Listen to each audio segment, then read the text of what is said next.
All right. Hello, everyone. I'm Julio Belmonte, assistant professor at North Carolina State University. I'm going to teach now the module 1.2, which is going to be the intro to cellular POTS and GGH methodology. Remember that this video is being recorded and live streamed on YouTube, so you can see it either live on YouTube or later on. And it's being recorded and going to be available to everybody after at the end of the day. So there was a question about they cannot see the module 1.2 in the drive. I just sent a copy of the slides to Hayden, and hopefully he can share with you while we start this module. So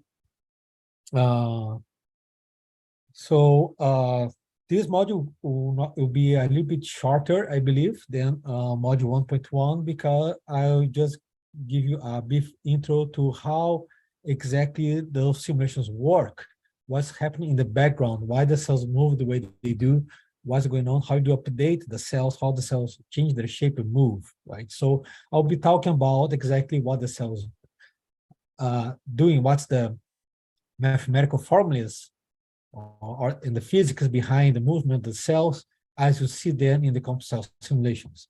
So we have already played a few of them in the last module with the angiogenesis. And now we're going to talk about what's going on, right? So again, if you have any questions, please send a message on the chat. There will be people monitoring the chat for your questions, and they will do our best to answer all your questions that you might have at the moment. If there are any technical problems with Zoom, let us know right away. Feel free to use all those buttons here in Zoom. Yes, no, go slower, go faster, to indicate where you at as the course goes. And all the exercise, well, this one will have no exercise, but the exercise will be made available to Google Drive. If you don't find them, please look at it. And Hayden just share the slides for this module to you and should be on the drive. Okay, thanks, Hayden. Okay, so with that intro, these will be the topics of this module, going to be very short. I'll just be talking about cell modeling in general. James already told you about that a little bit. And then I'm going to explain what's going on, how exactly the cellular POTS model of the GGH, which stands for Glaser, Granell, Hogweg modeling technology framework, works. Okay, just the basics. So we are doing simulation of cells, right? And we're doing simulation of cells in a computer. So for example, let's say we have a system of cells like the ones here that you see on the top left. So here you see the membrane of the cells in red, the nuclei in green, the cytoplasm, and all the organelles that are inside the cells you're not see, you're just in the membrane and the nucleus. And from this picture, you can say, okay, I have, I guess, 8 cells here in this field of view, and I want to model those cells and make a simulation of how those cells interact in a computer, right? So when you go about, okay, taking a picture of the cells of what you see in experiments, right, and transposing that into a computer representation, you have to make a choice of how exactly you're going to represent those cells in a computer, right? So there are basically, well, there are many ways you can do that, but I'm going to just talk about 4 different ways that you can do it, so I can stress the difference between them. So at 4 years ago, when the computers are not very powerful and were limited by computer power and memory, there are not many things you can, there's basically one option that you could do with cells. And the way that you can take this picture and represent is in a simulation was basically by representing each cell as a site or a pixel on a grid, and usually be a Cartesian grid. and usually in 2 dimensions, 2 by 2. So this is method of modeling cells is called cellular automata. And you basically, what you're doing is you are zooming out the cells, right? Each cell is going to be a pixel in a grid, okay? And then you usually put your pixel exactly where the center of mass of your cell is, and your cell will be a pixel on a grid, and that's as simple as you can get a cell representation on a computer. So in this case, you kind of zoom out, right? You overlay a grid on top of your field of view, and then you fill up the grids where you see a cell or a nuclei. That's where your cell will be, okay?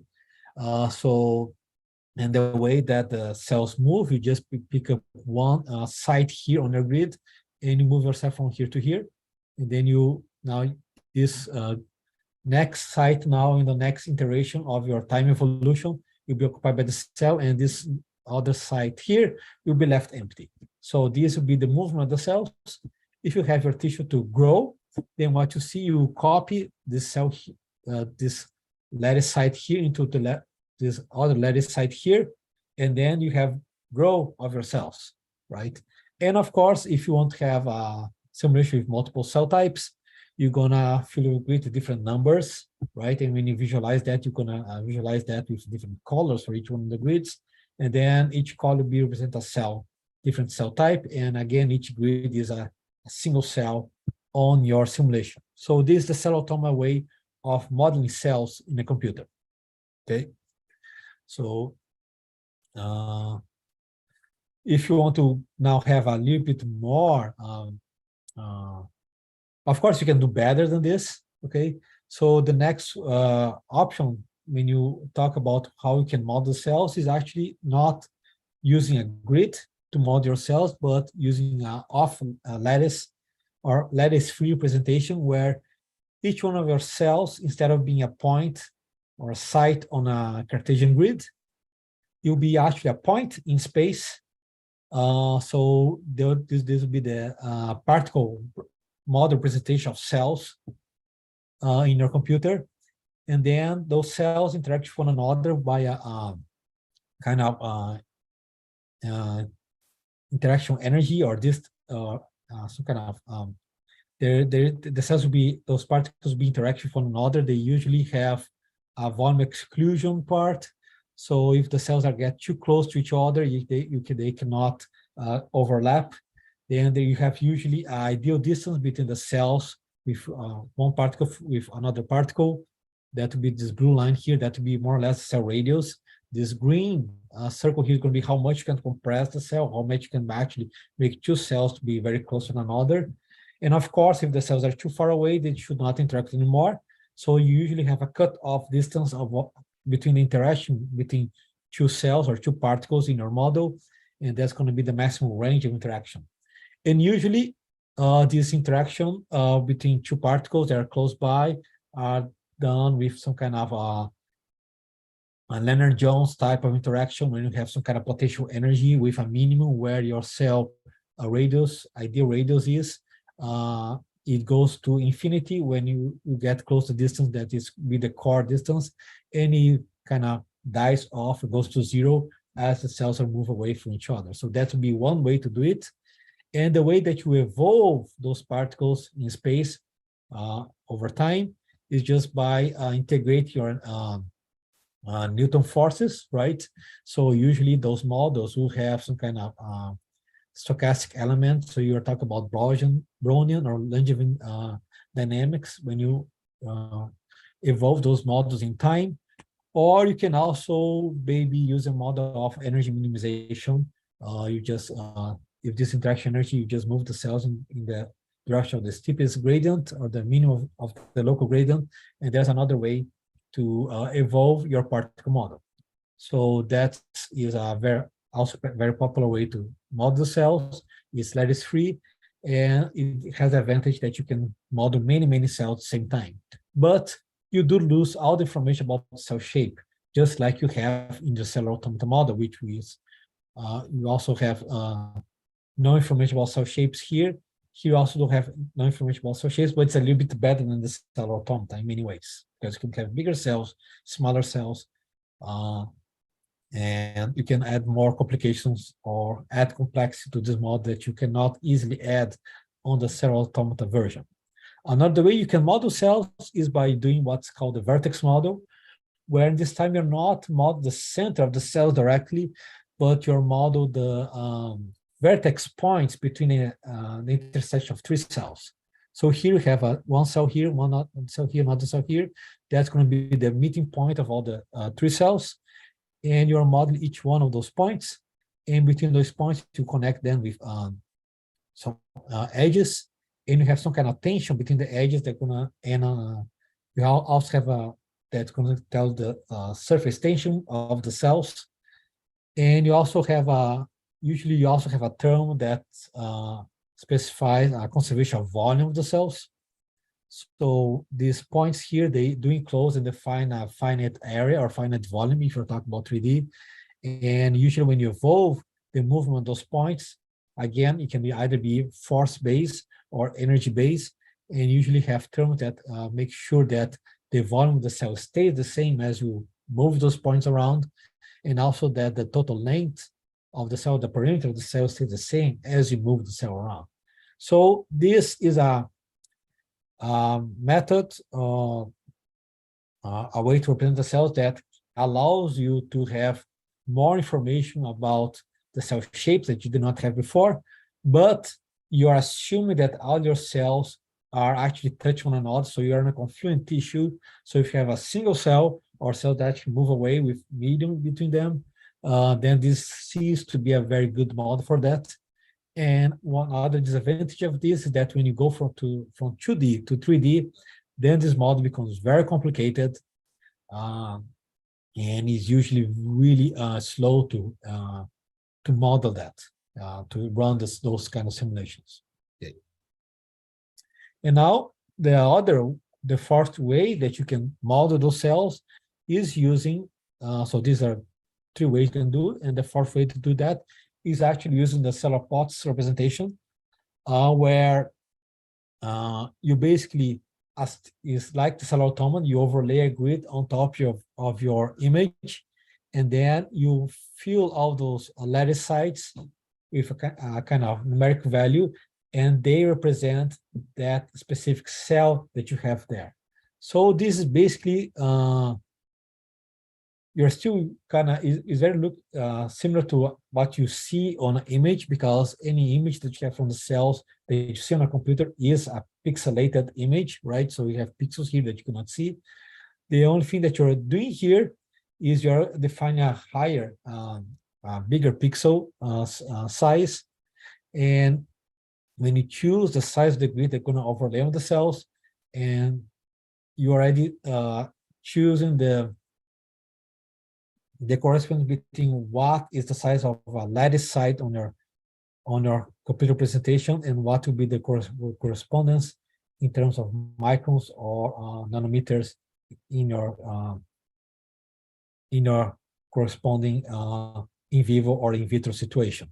So here you are representing all the cells as a collection of pixels, instead of saying that it's going to be just every cell is one site, every cell is a collection of sites.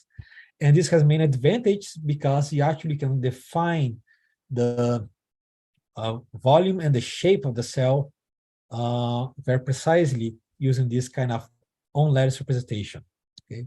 The other advantage of that is that you can have many cells. The cells actually can have space between them. And so you can either do a confluent tissue or tissue where the cells are actually separated apart. There's no problem.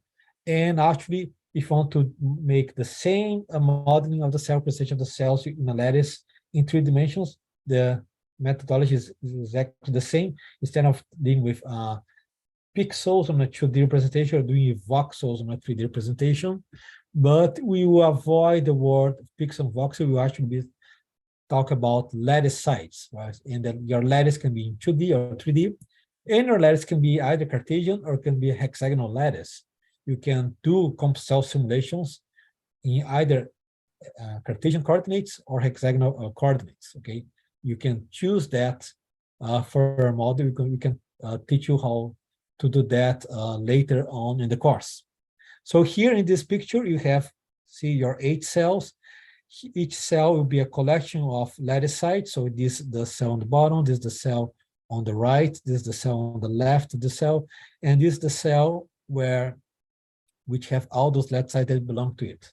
Okay, so that's how you represent the cells in CompuCell3D in the cellular pots modeling formula. Okay, so now the question, okay, how do you evolve the cell in space, in time, right? So this is going to be, let's say that I'm going to just model one of those cells. So I get rid of all the cells. So now I have only my cell with the pixels here that you have before. Okay. And we have just kind of empty space or medium around the cell.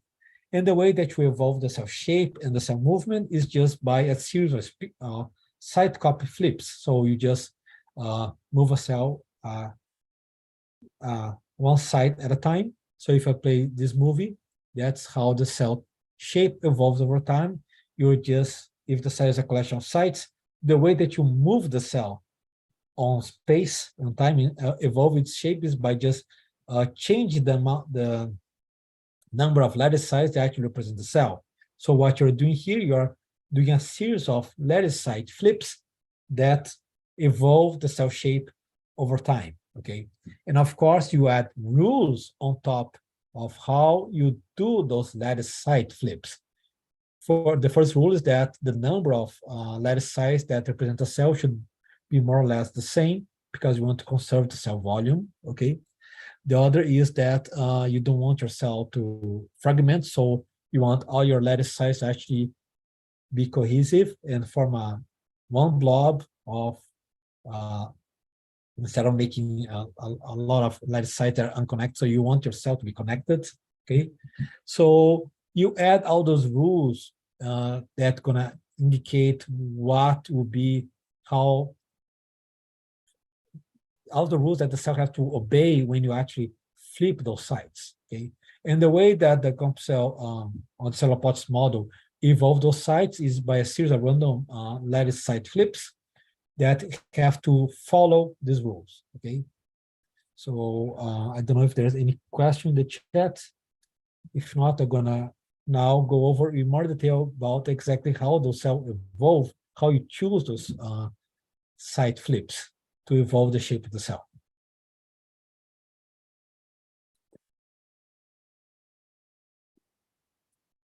So here is a view of how the cells evolve their shape.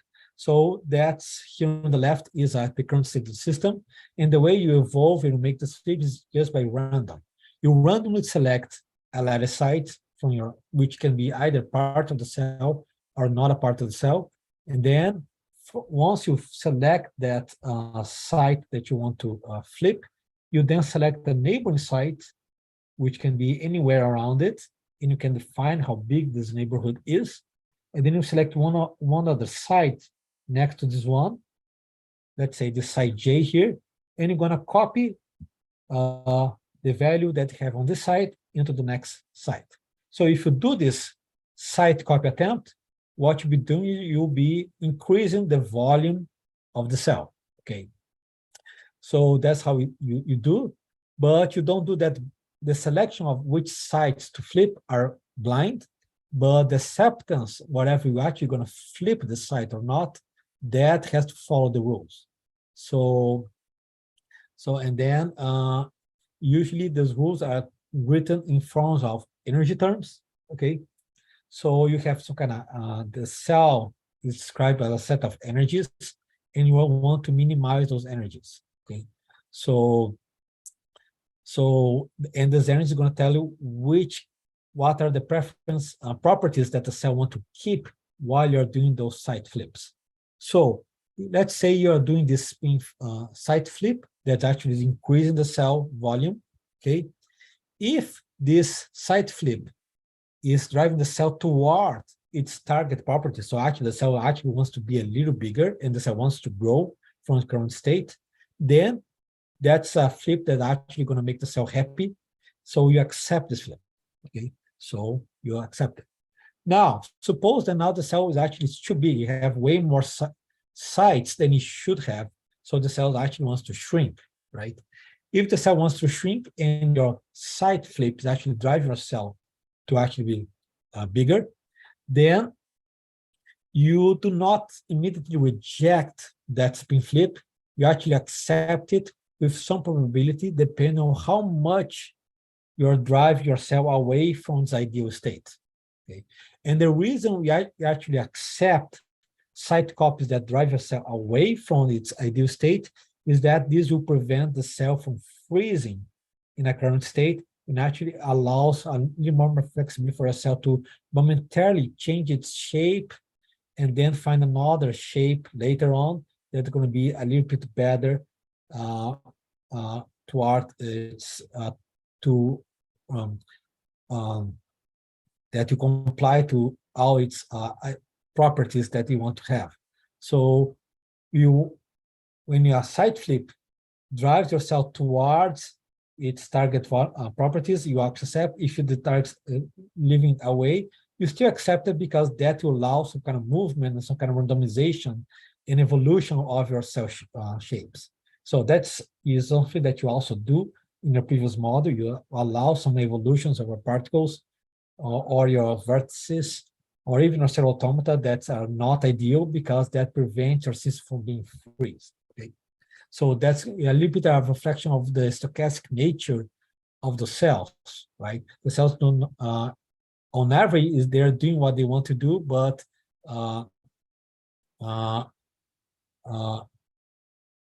they do something that are in between that are not very ideal, because the cells live in a very stochastic movement, and then allowing this kind of flexibility and this random and this noise in the cell shape evolution prevents yourself from freezing, and also reflects what's really going on in the cells. The cells do not live in a 0 Kelvin temperature environment. Okay, the cells is in a noisy environment, and you have to add, and that is reflect on the ways that you model those cells. So that would be true for cell automata, particle model, vertex model, or add other modeling techniques. You always allow a little bit of noise, and that allows your system to evolve. Okay, so that's how you evolve the cell in this case. Now, this does not mean that your site flips have to be from the cell to another cell, from the cell to the medium. You can also have site flips that are the other way around.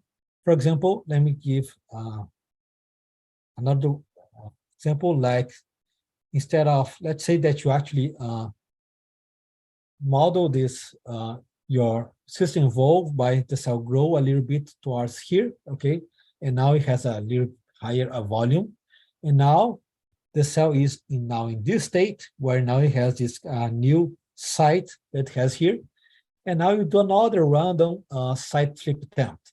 So in this time, again, you want to select a lattice site from anywhere in your grid. And this time, let's say that you select a cell that's empty. That's part of the medium, not part of the cell. And then you select a neighboring site from it that actually belongs to the cell. So now we have this original lattice site that will grow over this other lattice site that actually belongs to a cell. So if I do this kind of site flip attempt, what I'll be doing, I'll be decreasing the volume of the cell, right? And again, whenever I accept or not this site flip, it will depend on the rules or the energies that I add to my cell. So if this site copy attempt is driving the cell towards target properties, so for example, let's say that the cell now wants to actually decrease its volume and wants to shrink, then this is a site copy that's actually going to drive the cell towards its target properties. So then you accept this site copy attempt. But let's say that the cell still wants to grow, right? In this case, this site flip, you'll be driving the cell away from its target properties. And then again, you may or may not accept this site flip with a given probability, which is going to be, if the cell really wants to grow, then you're probably is more likely to reject this site flip. If the cell wants to grow a little bit, but just a little bit more, so it doesn't mind to actually shrink a little bit for momentarily, then you are more likely to accept this site copy flip. So it's be probabilistic, but it'll be depending on how far away the cell you'll be moving your cell away from target properties. If it's just a little bit away, you accept it. If it's too far away, then you are more likely to reject that side flip attempt. So in this movie that you saw 2 slides before, you are basically doing a series of those side flips, alleged side flips. Of course, you are only seeing the ones that get accepted, but you also, there's a lot of other side flips that you do not see because they would have been rejected. Okay, but that's how you evolve the cells in your CompCell simulations, just by this series of side flips, and that will be true either for 2D simulations and 3-dimensional simulations. Okay, so how do you specify what cells want to do? Okay, all cells and objects in CompCell 3D, right, have a set of properties and behaviors. They have an ideal volume that you want to keep. They may have a surface area that you want to keep. They may have some kind of length constraint. For example, these cells, you see that is a little bit more elongated on here than on this axis and this axis. So you can specify that your cells want to be elongated, and that's something that you're going to explore on the next module, 1.3. We also have contact interactions. When you have many cells together, they maybe want to stick to one another or move away from one another. Okay, and you may have cells have a direct movement, so the cells may be polarized, and the cells all wants to move, for example, to the right. So every spin flip, side flip that is towards move the center of mass to the right, will be accepted, and every side flip that will be moving the cell center of mass to the left will be rejected, right? So you can also add this kind of properties to your cells from cell to make them move in this particular direction. And you can have all of them at the same time and have a very complex simulation. And there are many others that you can also add to CompCell or to your cell. And they do not need to be the same for each one of cell. Your simulation may have many cell types, and each cell type may have different constraints on them or ideal properties. And even when they have the same property, kind of property, like they want to have the same length or aspect ratio, a cell type may have a different aspect ratio than another cell type. So you can tune those properties for each one of your cells that you have in your simulation. So you can have very complex and rich simulations of your system. Okay, so each of those properties can be specified as energy terms in your system. So your cell or your system has some kind of total energy or some kind of cost function, right? A total, and this cost function of your cell is break up into a different cost function of different energy terms for each one of those properties that you want to model. So there's going to be an energy term that specifies the volume preference of the cell, another energy term that specifies the surface preference of the cells, another one that specifies the length or aspect ratio preference of the cell, another that specifies the contact preferences that the cell have with other cells, and also with the cell of the same type. And then you have all of those, and your simulation may have only volume constraint or may have only surface constraint and constraint. So which energy terms or which properties that your cells will have in your simulation is something that you choose, and you set the values and how much strong they want to obey those rules. Okay, so we'll go into each of those energy terms in more detail later, but basically turn on and off all those energy terms, and you set up the properties of each one of them, and then it's going to tell you, as the cell do all those side flips, how the cell is going to evolve its shape, okay, over time. Okay. So let me talk a little bit more about those side flips. Okay, so your cell, let's say, have a collection of energies that you choose. Let's say your cell wants to keep a volume. You also want to keep a kind of surface area, but it also wants to be very elongated. So you have those first 3 terms here on energy that describe the cell properties and the cell behaviors. Okay, and then you do a side flip. Okay, CompCell does a side flip for you. So when you do the side flip, you are changing the center of mass of the cell, you're changing the volume of the cell, you're changing the surface of the cell, and you're changing the length aspect ratio of the cell, okay? Because now the cell is a little bit less elongated, is a little bit bigger, and now has a higher surface area than what it had before the flip. So the cell has two states, one that was the current state of our system. So you have some kind of energy before the side flip, and after you do the side flip, or when you try to do the side flip, those cells have a different energy because you change the volume, you change the aspect ratio, and you change the surface area when you do this side flip, this copy, okay? So you have the energy before and energy later.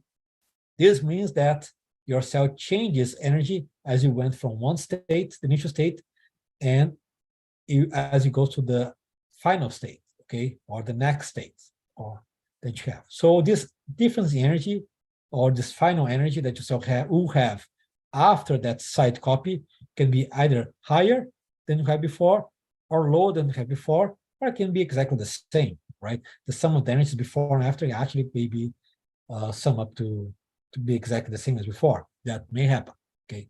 So how do you go about it? So each one of those energy terms is going to describe how much the cell like to keep the volume, or keep the surface, or keep its aspect ratio, okay? So you have to balance all that and see whatever the change in it is going to be a net increase or net decrease, okay? So you calculate this difference in energy between the initial and the final, okay? And then if this decrease actually decrease the energy of the cell, okay?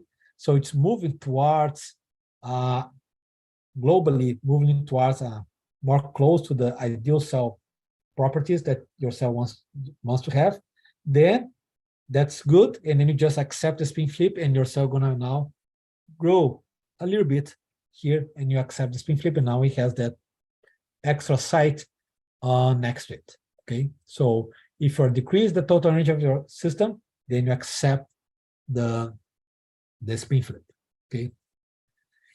Now, if the spin flip actually is side flip, is actually increasing the energy of the cell, now you have to make a choice.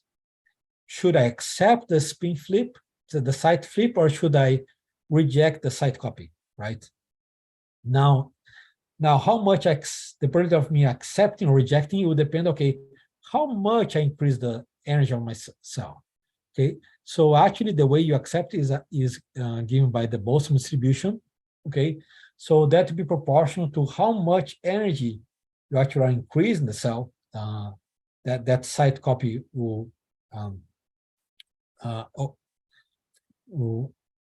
how much increasing energy that set copy will have. And then you have also that you have to also decide that based on what will be the level of noisiness that you're going to allow in your simulation. So usually if the energy is increasing, you may or may not accept. So this green region here is where you accept, and this white region is where you reject, okay? So if you see that it starts very close to 1 and decrease very quickly to 0. So if you're changing energies just a little bit, so you are in this region here, you're more likely to accept, okay, that's not a big deal. I'm going to accept that side flip, and my cell now have this kind of shape here, even though it's not exactly what the cells would like to do. But if your increasing energy is much higher, okay, now you're much more likely to reject that side flip than to accept it. So you probably, your cell going to ignore the side flip and go back to its original shape. So the cell shape will not change, and the side copy will be rejected, okay? And of course, how much this decrease is going to depend on this parameter here called T, which can be thought as the temperature of the system or the noise level of the system, but it can also be understood in terms of the membrane fluctuation level, because all the side flips in your cell happens at the membrane of the cell, right? So when the cell changes shape, or the cell moves, you do that by changing, make its boundary go increase or decrease or move towards one direction or not. So you can call this T parameter the membrane fluctuation level of your cell. But I guess it's just more easily to understand that there'll be the amount of noise that you accept that your simulation has. So by increasing or decreasing this T parameter here, you can make this curve more or less steep. If it's less steep, then you're more likely to reject site copies that drive your cell away from ideal properties.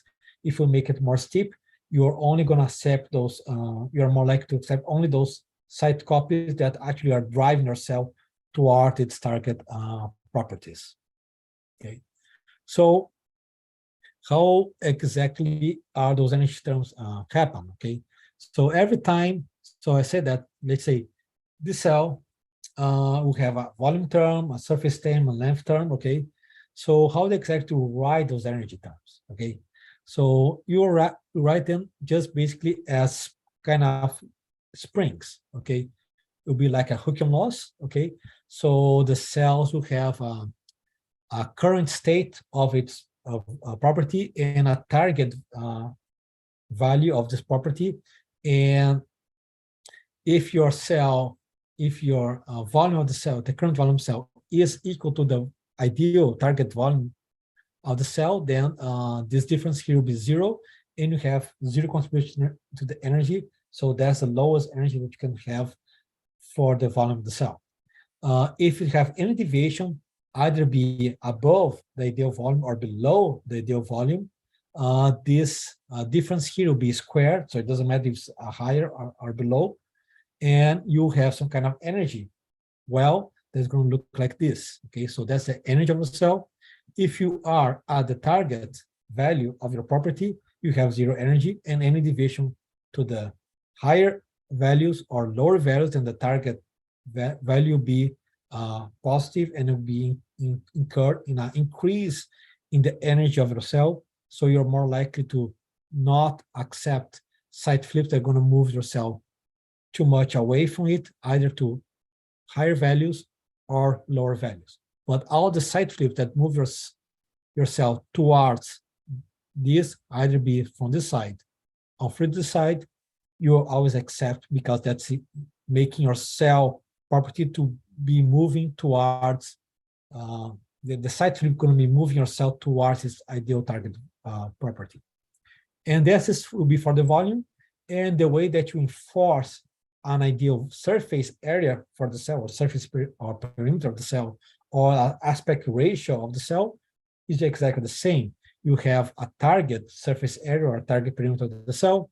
You have a target aspect ratio of the cell.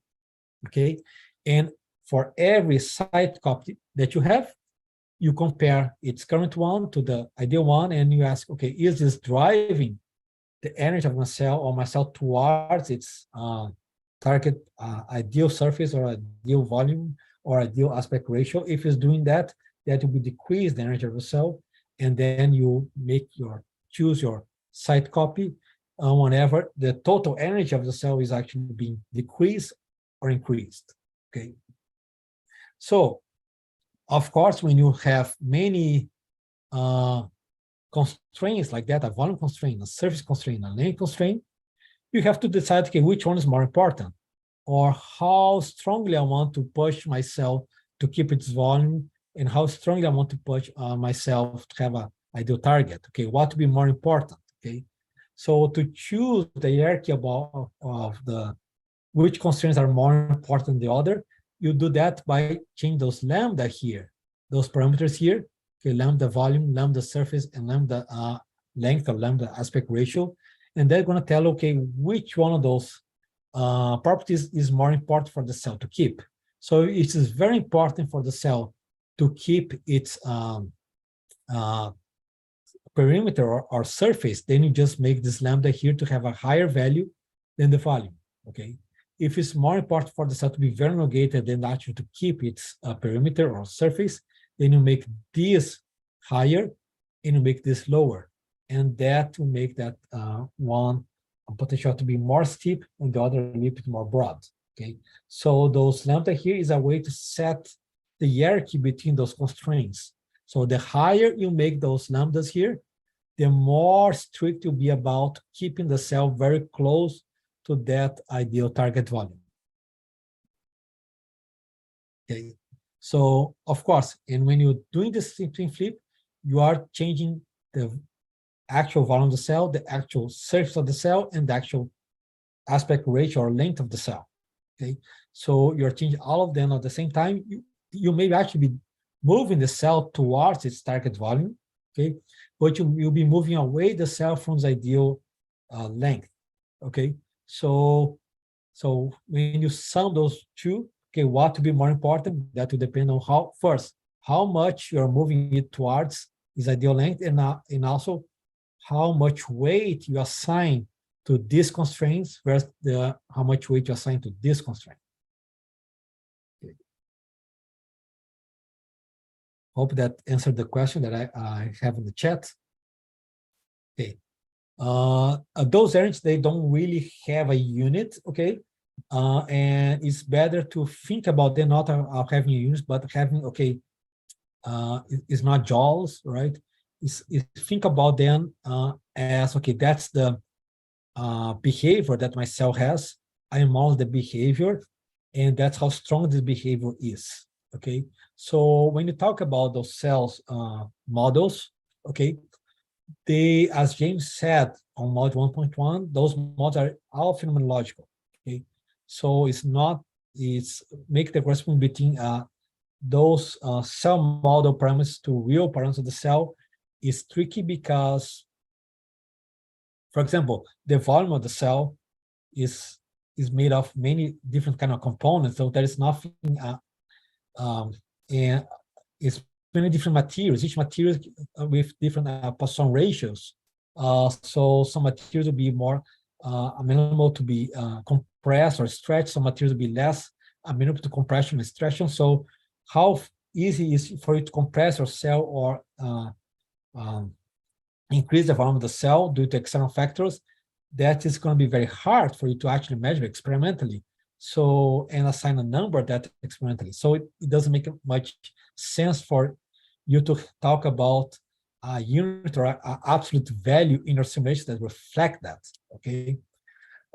So it's better to think about those terms, those in terms of what will be the behavior of the cells and that I want to enforce, and how, and what's the hierarchy of each one of those with respect to the other. Okay? Because again, cells are very complex, and you're modeling things that there is the sum of many small components inside the cell that usually is impossible for experiments to measure.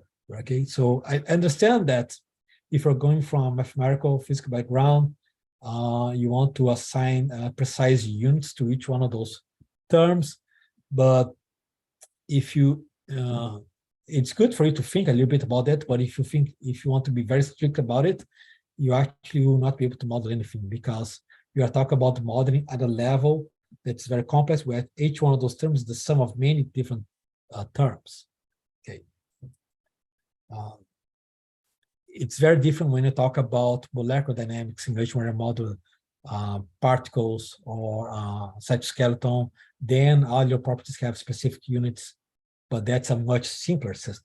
Okay, when you talk about cells and tissues, there's a much more complex system.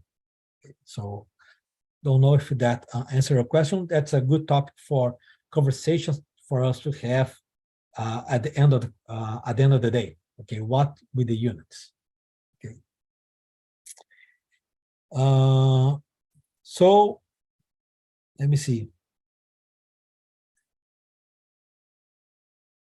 So let's continue. So when you do your side flip, right? How does that happen in the example of volume constraint? Okay, so the volume constraint, you have a strength of interaction or strength of a constraint, how much the cell want to keep very close to its ideal volume, and you have, the way it works is that the first term here is red is the current volume of your cell, and this blue here is the ideal volume of the cell, the target volume of the cell. So if the current volume of the cell is actually lower than that your volume, so that means that in your energy landscape, your cell is actually sitting here. okay? And then let's say that your site copy is the one that's going to increase the number of sites belonging to the cell. Okay, so move from here to here. So you actually are increasing the cell site. So you're moving your volume from to the right here in this direction here. So actually, if you move from the right, and your cell is actually have a volume that's lower than the ideal volume here, you actually be decreasing the energy of your cell. Okay, so this spin flip is actually very favorable from the point of view of keeping the cell close to the ideal volume. So this energy flip that will be decreasing your energy, okay? And you accept that site flip, okay? So you're going to accept copying this left site over this left site. Okay, so that's something that you accept. Okay, so this is going to decrease the total energy of the cell, and your copy is accepted, and the cell grows by one lattice site. Okay, so that's easy. Now suppose that you're going to do the same thing here, but now your cell volume is actually higher than the ideal volume of the cell. So your cell volume is actually higher than the target volume. And so if it's higher and your site flip is actually increasing, will be towards increase the number of sites that belong to the cell. That's meaning that you're moved to the right here, and you're actually increasing energy from here to here. So look, it's the same spin flip that you had before, but your current volume was this time is actually above the ideal volume. So this is a site flip that will be increasing the energy of the cell, okay, from here to here. And now, because it's increased the energy of the cell, you may or may not accept that site flip to your cell. Of course, we assume that the volume energy is the only energy that your cell has. So the cell only cares about the volume, okay? So this one may or may not be accepted. And how much you're going to accept this or not depend, okay, how much you're going to increase this energy. So you increase the energy from here to here, right? Some kind of arbitrary units, okay? And not only how much you're going to increase, but how much is the level of noisiness that you're going to accept in your simulation, okay? So let's suppose the cell is moving. You're doing this spin flip that's increasing the energy of the cell. Now you're accepting or rejection will depend on how much this energy is going to increase divided by how much noise you accept in your system. So let's go to the next slide here. So suppose you have some kind of level of noisiness that's kind of this red, this medium noisiness, let's say. And so the amount of energy that you increase is this much, okay? If it's this much, you're basically gonna you're looking at this point here. So if you are on this point here, then you are 6% likely to reject the site copy attempt and 4% likely to accept the site copy attempt. So what CompCell does, or the cellular plots model algorithm does, is okay, that's how much energy gonna give, that's gonna be given, and given the current noise level of my system is this much, that's going to give a 40% probability of accepting or rejecting that site copy attempt. So, and then what CompCell does is going to actually generate a random number, right? And if this number is below, is from 0 to 4.4, you're going to accept the spin flip is the random number generator is higher than 0.4, then you're going to accept. So you are 6% likely to reject and 4% likely to accept. Okay. Now, suppose that you actually want to add a little bit more. You want to be more strict about keep the cell close to its target volume. You can do that by actually decreasing the noise level of your simulation by making your T parameter to be lower. If you make your T parameter to be lower, okay, now for that same amount of energy that you're increasing from your site flip, you're now sitting at a much lower point here in your probability. So you're only 20% likely to accept that spin flip and 80% likely to reject it. So you're more likely to reject the spin flip.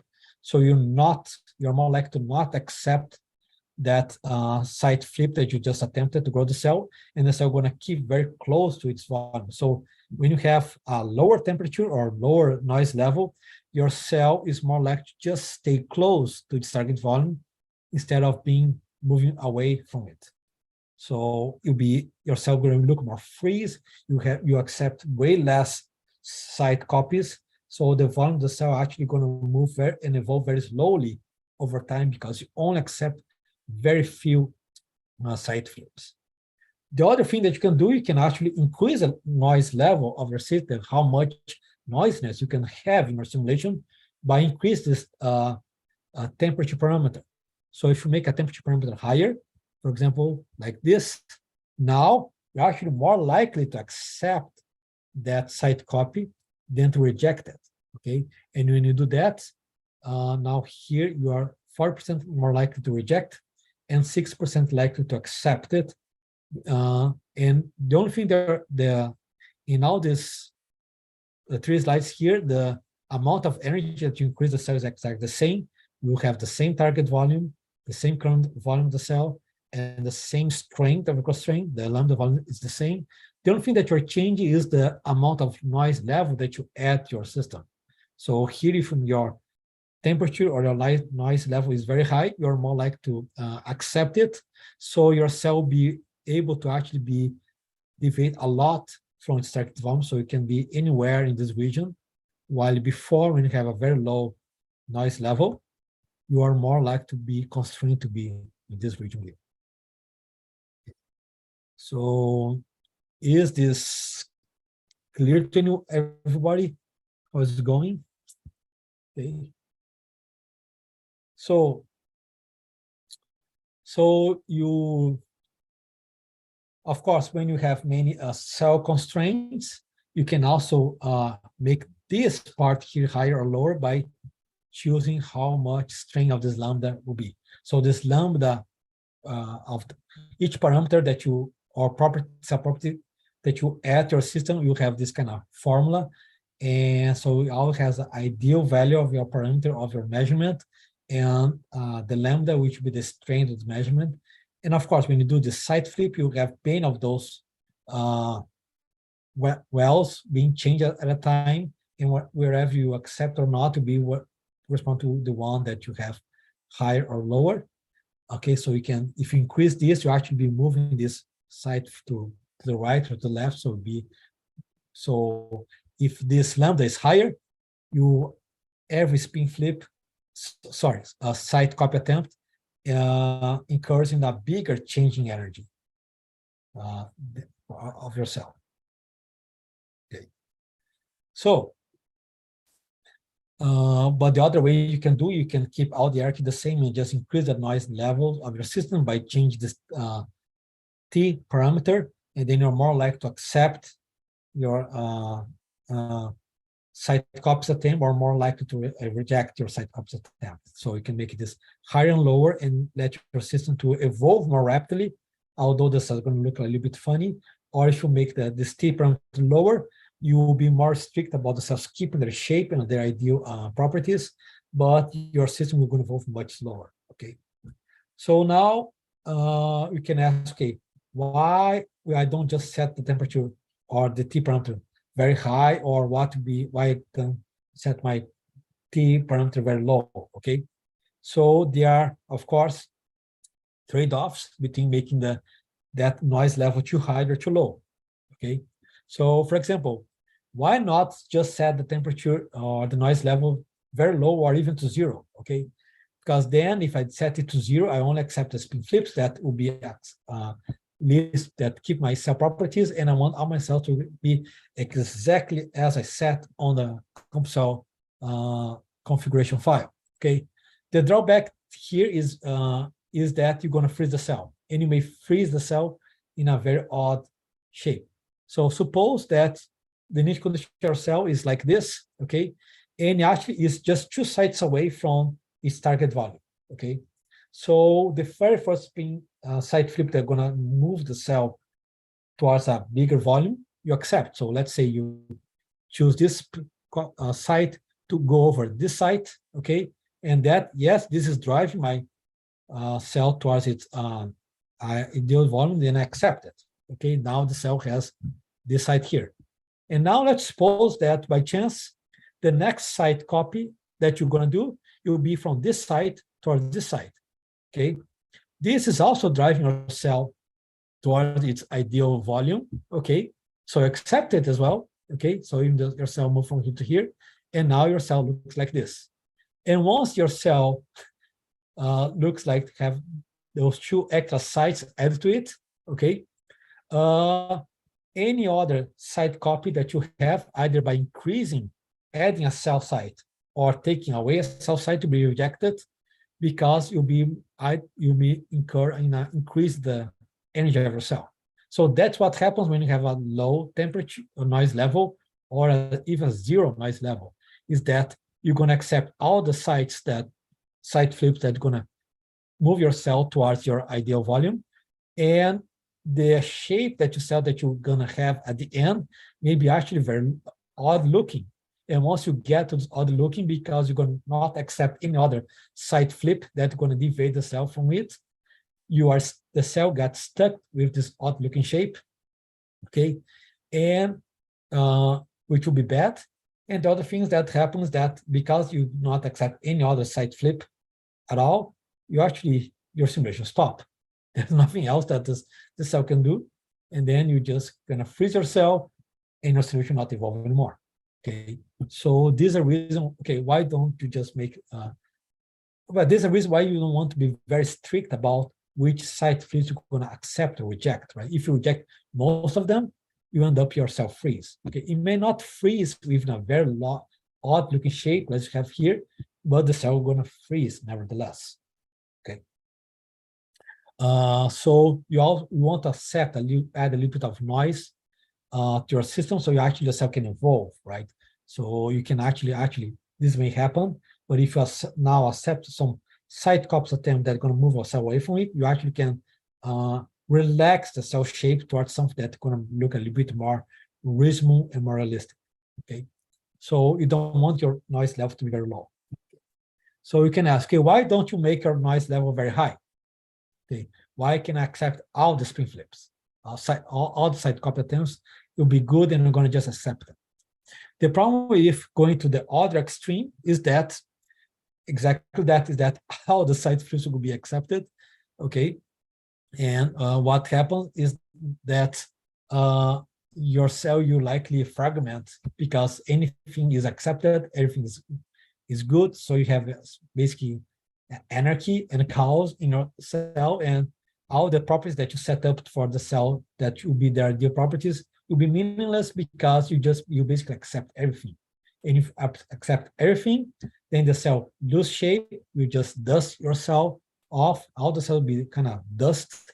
Okay, you'll be just make a random collection of pixels on my screen, and that does not look realistic at all. So you also don't want to choose a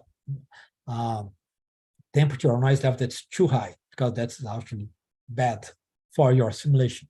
Okay, so what you have to choose, you have to play with this noise level, okay, a little bit, until your cell actually looks nice. Okay, so you want to add flexibility, but not too much.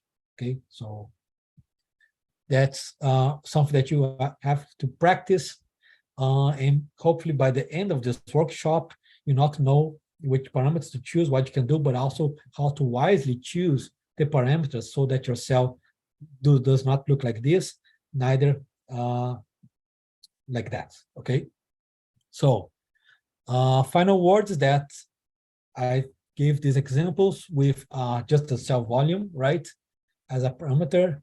You may have many different cell constraints. You have a constraint on the surface on length, surface constraint on the energies, and many other types of constraints. Your cell, all moving your cell towards an ideal collection of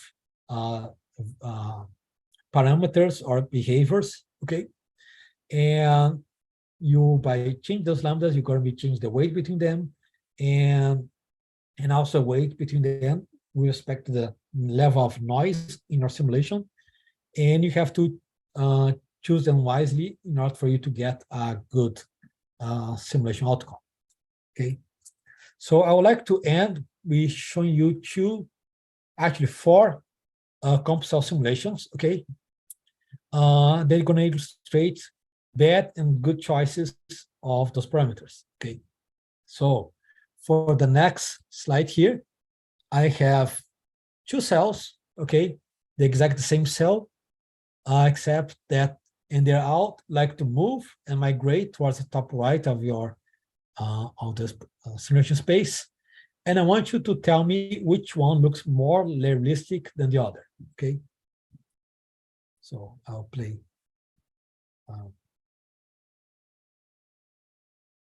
One and then oops. Play. So the two cells are doing the same thing. They're both moving towards the top right. Okay. And so these are migrating cell. Now, which simulation looks more realistic and which looks less realistic? Please type your answers in the chat.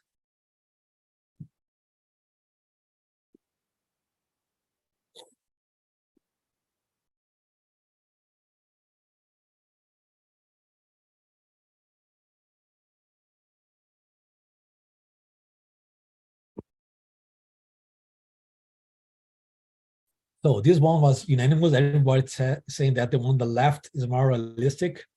Why?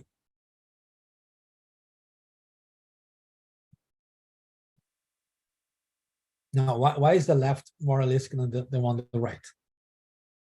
Not breaking apart, cohesion of the cell. Mm-hmm. The cell always more continuous, not fragmented. Yeah, the cell does not usually break into many parts when it's moving, right? So in those both simulations, the cell actually have the same properties. It's keeping its volume, is more or less want to keep its surface. Both cells want to move to the right. Okay. The difference between them is that one has a good choice of parameters and the other does not have a good choice of parameters. Okay. Now let me show now also two such simulations where you have multiple cells interacting one another. Okay. Now on the next one, also tell me which simulation looks good and looks bad. So now you're modeling a multicellular system where the cells sort out. Okay. And again, my question is, which one looks better to you? The one on the right or the one on the left?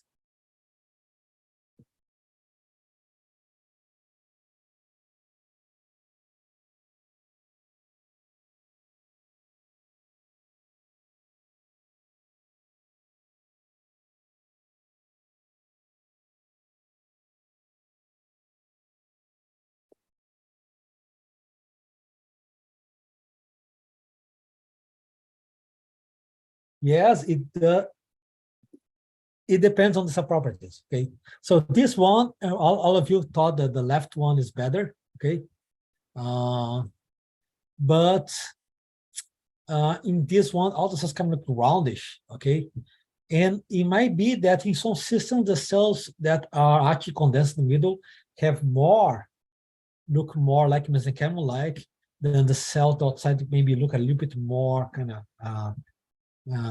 epithelial-like. Okay, so this one, okay, yeah, the one on the left looks better, but the one on the right is not necessarily wrong. Okay, and that will depend exactly on your system, what exactly you're simulating. Maybe the cells kind of maybe not look that fragmented here, but maybe the cells looking like this is not really good choice for those blue cells. Okay, and maybe those green cells look kind of roundish. It's not as very good. Maybe the cells actually are a little bit more, they fluctuate less in their shapes. Okay, so again, this shows that okay, what's the difference between those two simulations? They are the same simulations that your choice of parameters have been different, right? So yes, the one on the left looks better, and it is, in my sense, more realistic. But the one on the right here does not necessarily look as bad as the case that you had before of the cells moving, right? So this kind of looks bad, definitely bad. This is definitely better. This is a little bit worse, but not unrealistic necessarily. Okay, it may actually be very much close to your system, this one. But yeah, this one looks better. Okay, so in all this case, what you have in both on the left and the right here, you have simulations that have the exact same properties. You are using exactly the same tools that you have in Constraint 3D. Is that the ones here on this side, you have a better choice parameters that make yourself look more realistic than the ones on the other side.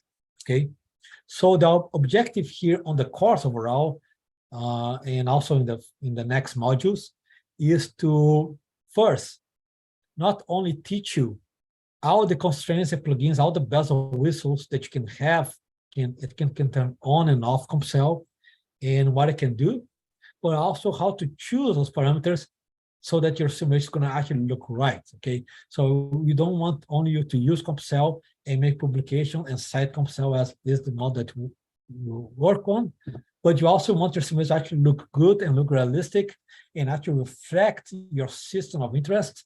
So you want actually to develop in you in these next exercises on a feeling, okay, how exactly, not only what I have, what I can choose to do what I want to do, but I want you guys to choose the choice of parameters wisely, so you actually yourselves going to look like what they should be and be behaving like what should be, and that can be a good correspondence between what your cells are doing in your simulations and the cells in the experiments or in vivo actually doing. Okay, so that's the objective for the next module, so this and the next week. And of course, if you are participating in the hackathon, we're gonna try to make our best to guide you to make your hackathon project to look less like this and a little bit more like this. Okay. So with that, I end up this module. I hope that gives a good idea of exactly how the CompSum machinery works behind the scenes, right? It's a bunch of the speed flips, maybe, and how they work. And what we're going to do on the next module, module 1.3, I'm going to talk about all the plugins that you can use to change the shape of the cells. Okay.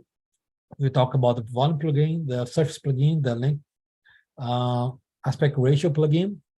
And then later on, I think Gilberto or we'll talk about this kind of situation, have multiple cells together. And tomorrow on my session, I'll be talking a little bit more about contact energy between the cells, how to make cells condense or uncondense. Okay. And well, we have the schedule going to teach you all this to you. So please, if you have any questions, place in the chat, and please fill up the model questionnaire. And I'll be around for the next minutes here to me and all the CompCell team to answer any question that you might have. Okay, so thank you very much for your attention and looking forward to be working with you.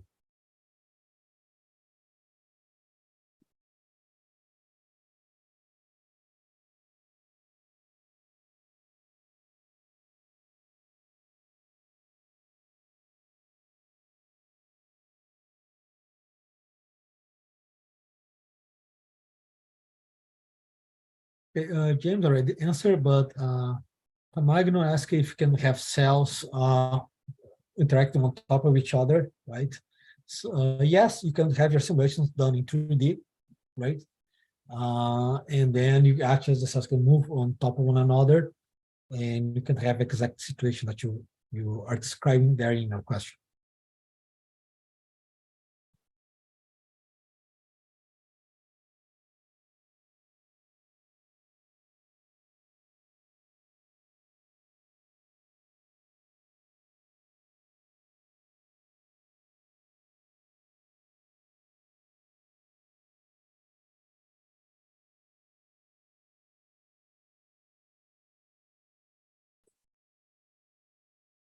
There was a question from Julio. Julio, I do not know how to pronounce your name. How do you validate your simulation, right? It's just you compare your movie to compare to another movie. Okay, that's maybe the idea that I gave here. But Pedro already answered that's for your particular problem. Well, one first way to validate, okay, or just to check point is, okay, do the cells look like in vivo, right? But a model is just not about making a nice movie. It's actually about reproducing a process. So what you want to do, you're gonna make metrics that gonna measure, okay, how much your cell or your group of cells or the system behaves as time evolves with respect to this or these parameters or to this kind of perturbations that you add on your system.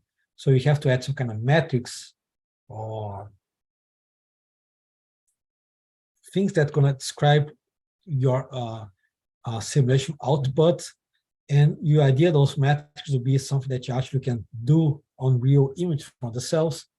And that's how you're going to validate your model. Okay, when I turn on or off this behavior, does my cells do exact something similar that you see in the experiments? Okay, and if I turn on and off these other behaviors, or add to this chemical that should have this kind of effect on this kind of particular cell property, what would be the prediction of my model, right? Output, and then you do the experiment and compare to it. So the model validation will be very specific to the system that you're trying to model, of course. But Pedro answer is basically you need a set of dedicated and system-specific metrics that are going to tell you whether your model can be validated or not, is validated or it's not validated.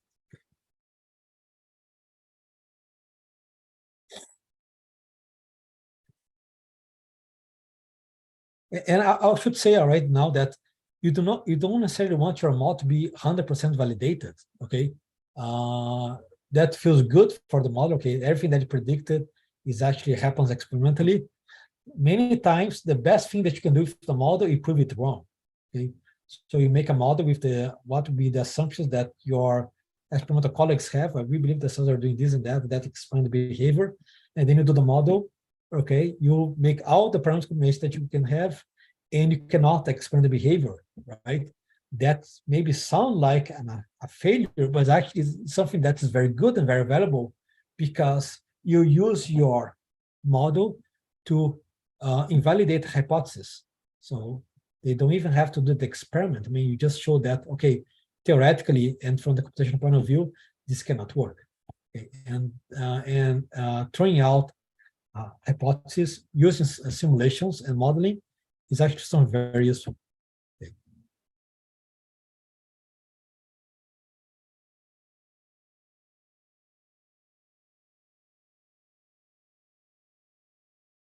Is it possible to include events like receptor clustering, subcellular space, and monitoring the cellular aggregation? Of course, I don't know the details behind your question, but yes, you can model cells made of compartments. So the cells can have an apical compartment, a base compartment, or a front and a back. Okay, so you actually can, one of the advantages of the cellular plots model in the GGH modeling framework is that your cell cannot be just one collection of lattice sites, can be multiple collection of lattice sites. So you can actually model the cell as a collection of entities, right? So your cell will have compartments. You have a front and a back and an apical side, a basal side, a distal side, a proximal side, a lateral side. And then also can have cells have internal compartments versus external compartments. So you can make your cell may be a collection of many lattice sites of different properties and values.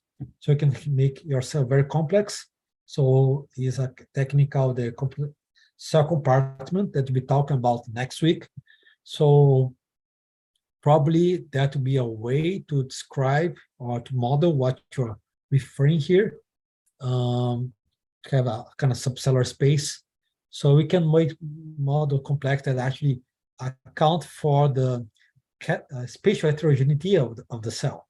So the cell one side of the cell may not behave exactly the same as the other side of the cell, or may be very different from the inside of the cell. So there's something that you can do with Constraint 3D, and you can make complex models that do this kind of events, right? This kind of representation. And you can have multiple cells made of different compartments, okay? And you can change the compartment's properties depending on whatever is happening on the environment of the cell. So you can do that. Can you incorporate metabolic crossover pathways? Yes, you can. That's something that you're gonna again show next week. Okay, at the beginning of next week, you can add. You can associate each cell compartment actually, or each cell, with a system of ordinary differential equations that you solve together with as the cells evolve in a lattice. You also can solve those system of ordinary differential equations, which can represent the gene recruitment network of the cell, or some metabolic pathway in the cell, or in the system as a whole. So you can have those kind of hybrid models going on CompuCell. So there will be a module or two modules that describe exactly how to do that. And your metabolic pathway, maybe you don't need to describe that with ordinary differential equations. Maybe a logic model will suffice to describe your metabolic pathway. So you can also do that in CompuCell, use the MapBoss plugin.